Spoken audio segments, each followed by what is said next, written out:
Oh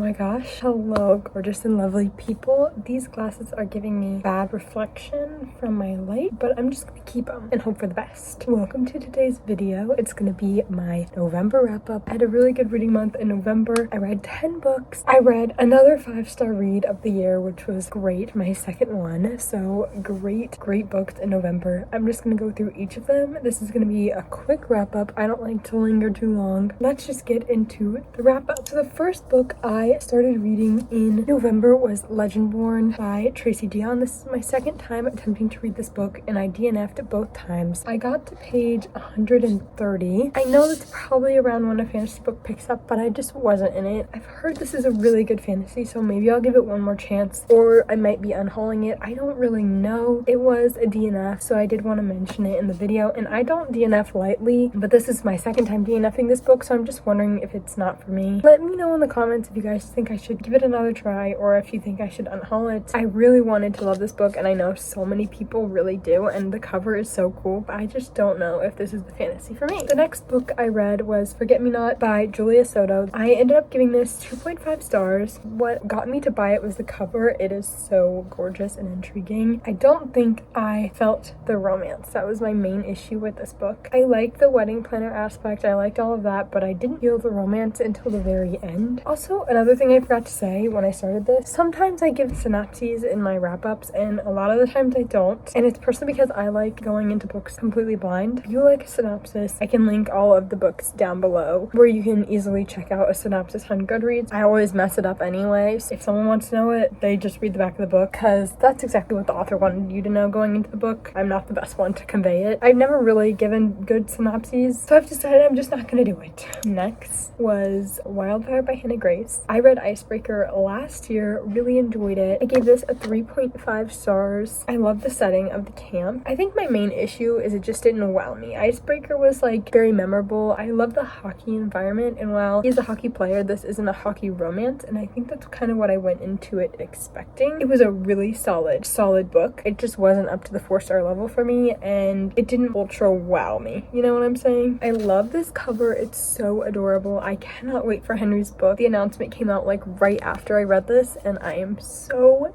excited for Henry's book. I think it's going to be my favorite. I don't want to overhype because I don't want to be disappointed, but I'm so excited. Next was Love Redesigned, which was a new release this month. This is by Lauren Asher, who also wrote the Dreamland Billionaire series, and she wrote the the F1 racing series. I cannot for the life of me remember what it was called. I ended up giving this a 4 stars. I read 2 home reno romances this month, and that's a lot for me. I don't normally gear towards home reno. This was a really solid book. It is pretty hefty. It didn't feel too long, which is how you know it's a good romance book. Another way you know that this is a good romance book is my sister finished it. She is the queen of starting romance books and then putting them down when she gets bored, and she was never bored of this one, and this is probably the longest book she's ever read in her life. I also really enjoyed it. I'm a sucker for enemies to lovers, and this is that. I just didn't get the 5-star feels, but the other thing that didn't make it a 5-star was probably all the home reno talk. Like, I'm not huge on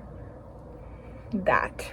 You know what I'm saying? Julian Lopez, loved him, but I'm not a home reno girly, so I think I wasn't totally in it. A lot of people gave this 5 stars. If you are interested, definitely go read it. It was really fun. Love the cover. I cannot wait for the next one in this series. This will definitely become an auto buy series for me. Next, look at this beauty. Look at her. She's shimmery, she's shiny. Wow. This was obviously my 5-star read of the month. If you haven't watched my video on Fourth Wing, if you haven't watched my video on Iron Flame, go watch it. They're both spoiler filled though, so if you haven't read this series, do not watch it. I'm not going to tell you a super lot about this book because I don't want to spoil it, but just know that I have had 2 5-star reads of this year, Fourth Wing and Iron Flame. It is not overhyped, it is appropriately hyped. Go read these books. I was just so happy to be back in the world and with the characters. knows that anything that happened in this book could have gone on and I would have been so happy with it just because of how much I love these characters and how much they mean to me, and especially the world. That is another thing. There's only one other series where I dream about being in this world, and that is Harry Potter. Harry Potter is 6-star top tier series. You know, remember Shift Talk? I was in Shift Talk. I tried to do Shift Talk. That is how obsessed I am with Harry Potter. This is on that level, and I never thought anything else would be on that level ever. This is, if you have not read this book, this is your sign. Go read Fourth Wing. I think it's the best fantasy book to get into fantasy with, other than ACOTAR, other than Terre de Mass. You know how much people love ACOTAR. I love ACOTAR. This is better.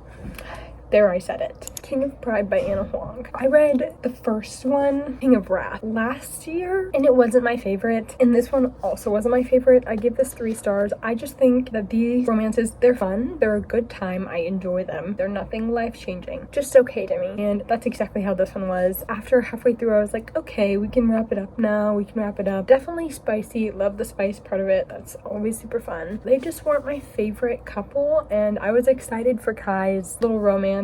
I liked the Twisted series better than this. I'm still gonna read all the books that come out, but I just think they're all gonna be pretty medium tier mid books for me. Fun romances to read, but nothing that I'm going to think about for days and days, and that's okay, because sometimes you just need a fun little billionaire romance and just live in that world for a minute, and that's totally fine and fun. It's okay that not everything is a 5-star read and not everything is my favorite. I would definitely recommend you pick this up. Super easy to read, something to fly through. The main girl character in this one, they kept calling her hair violet, and I was like, oh, like, no, when something's so black it kind of looks purple. I thought that's what it was, but then I found out that she actually had purple hair, and nothing against purple hair. It just shocked me like halfway through the book when now I'm picturing our main character with purple hair when I had been picturing her with black hair. Not the book's fault, my fault. I started the Natural series this month, and it was really fun. I gave it a 4 stars, and I am not one for mystery. The Inheritance games, it was okay, but it wasn't my favorite, but this one I really enjoyed. I read it in one sitting, first of all. It is a super quick read. I'm definitely going to be continuing on with the series. It's like if Criminal Minds met teenagers, and it is super